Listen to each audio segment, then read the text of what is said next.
కొరకే పరిశుద్ధుడా నీ కృపనిచ్చినావు.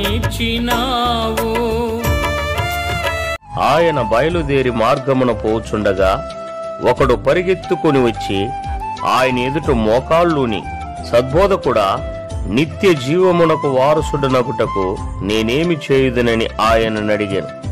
యేసు, నన్ను సత్పురుషుడని ఏల చెప్పుచున్నావు? దేవుడొక్కడే గాని మరి ఎవడునూ సత్పురుషుడు కాడు. నరహత్య చేయవద్దు, వ్యభిచరింపవద్దు, దొంగిలవద్దు, అబద్ధ సాక్ష్యము పలుకవద్దు, మోసపుచ్చవద్దు, నీ తల్లిదండ్రులను సన్మానింపుము అను ఆజ్ఞలు నీకు తెలియను గదా అని అతనితో చెప్పాను. అందుకతడు, బోధకుడా, బాల్యము నుండి ఇవన్నీ అనుసరించుచునే ఇంటినని చెప్పాను. యేసు అతని చూచి అతని ప్రేమించి, నీకు ఒకటి కొదువుగానున్నది, నీవు వెళ్ళి నీకు కలిగినవన్నీ అమ్మి బీదలకిమ్ము, పరలోకమందు నీకు ధనము కలుగును, నీవు వచ్చి నన్ను వెంబడించుమని చెప్పాను. అతడు మిగుల ఆస్తి గలవాడు గనుక ఆ మాటకు ముఖము చిన్నబుచ్చుకొని ద్రొక్కపడుచు వెళ్ళిపోయాను. అప్పుడు యేసు చుట్టూ చూచి, ఆస్తి గలవారు దేవుని రాజ్యములో ప్రవేశించుట ఎంతో దుర్లభమని తన శిష్యులతో చెప్పాను. ఆయన మాటలకు శిష్యులు విస్మయముందిరి.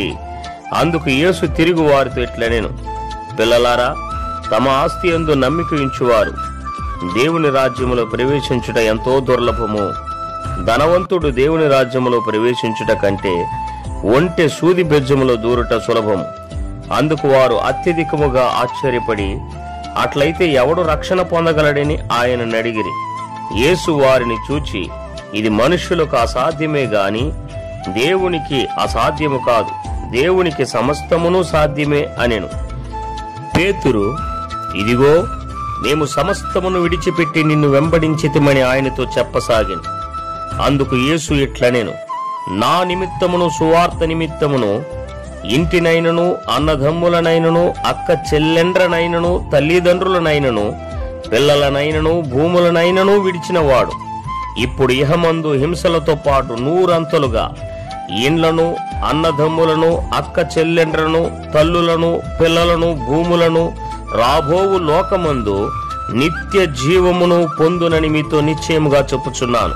మొదటి వారు అనేకులు కడపటి వారగుదురు, కడపటి వారు మొదటి వారగుదురు అనెను. నీ పరిచర్యను చేయుట కొరకే పరిశుద్ధుడా నీ కృపనిచ్చినావు.